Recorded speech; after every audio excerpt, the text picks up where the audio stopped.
Hello and welcome to this Kali Fundamentals Module 3 summary. Let me start by saying that you may think that you're not learning a lot, or maybe you feel that you're overwhelmed. Whatever the case may be, if you've come this far, you have learned so much. So I am so happy for you.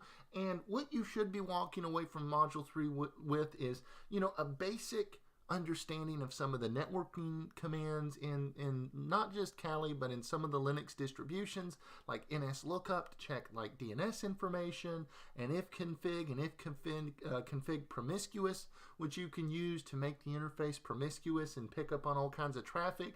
You should know a little bit about services and about some of the default services like SSH and HTTP, or that Apache Q service not being turned on, how to check processes and change service states, as well as how to make those auto start using some commands, checking, adding, and deleting users. So you have picked up on so much information. I want to thank you for all of that effort, and thank you for everything that you've done so far.